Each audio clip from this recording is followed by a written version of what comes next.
Two skydivers have escaped death after their parachutes tangled mid-air. They collided while doing a tricky manoeuvre at 2,000 metres, but in a miraculous recovery, they managed to land safely. They're some of the world's best skydivers. 2 kilometres above Runaway Bay on the Gold Coast, battling strong winds, the group of 4 practice this tricky formation. One gets swept away, then another, before 2 parachutes collide, becoming a tangled mess. The skydivers from Qatar spiral out of control, plummeting toward the ground.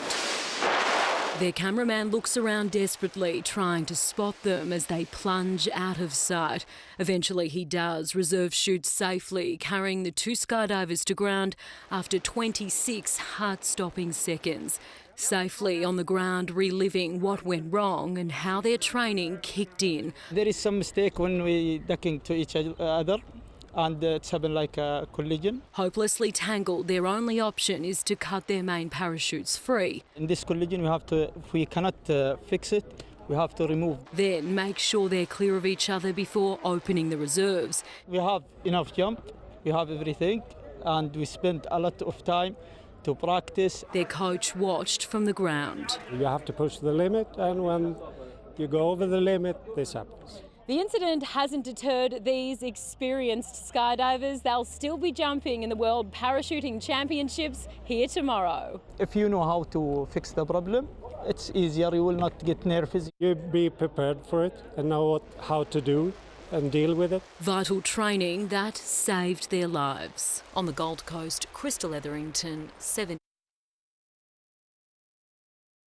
Room has gasped as security vision was played, showing the moment a former Eurotunnel boss was pushed onto tube tracks in London. 91-year-old Sir Robert Malpas was sent flying from the platform at Marble Arch Station when he was shoved back in April. He suffered a fractured pelvis and head wound and was rescued by a witness who jumped down to help with a train 1 minute away. The court found the man who pushed him guilty of attempted murder. Toxic Ghost Town has become a curious tourist destination in the US, not only for what's above ground, but for what lies below. Centralia was once a thriving mining town, but half a century ago, a landfill fire lit up the coal, and it's been burning ever since. Posing such a threat, the town was abandoned. This is America's Interstate 61, once a bustling arterial through the heartland, now literally a road to nowhere. This was all our property. For Bob Godinsky, this was home until his 12-year-old neighbour fell in a hole and life in this small town changed forever. Came running over, screaming, "My bike, my bike, my bike." His bike had disappeared into a coal mine that had been on fire since 1962. This really opened up the can of worms. It also opened the earth. The highway cracked and collapsed, trees were petrified, and locals couldn't breathe. I mean, it seemed like, okay, there's a fire, put it out, do something about it. But even by that point, it was almost past the point of no return. Washington was forced to step in, razing the town and relocating its residents, leaving Centralia, a ghost town, on fire. Feel how hot it is. Yeah, it's really hot. And so that heat's just coming from immediately below us. Yes, it is. So that fire's burning here. It is, right below our feet. This part of Pennsylvania suffers through brutal winters. Last year, temperatures dropped to -20 with more than a metre of snowfall that would normally settle on the ground for days. But here, the ground's so hot, it melts almost immediately. The fire will burn on for centuries, leaving Centralia destined to be deserted.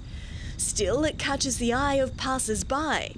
So many people come here from all over. It's Graffiti Highway, now once again a road well travelled. So the story never really dies. And there's just something about a town with a fire burning underneath it, that just excites people's imagination. In Centralia, Pennsylvania, Amelia Brace, 7 News.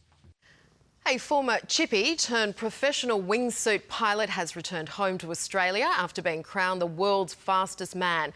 Chris Byrnes jumped off a Swiss mountain last month, setting a new record by reaching speeds over 300 kilometres an hour.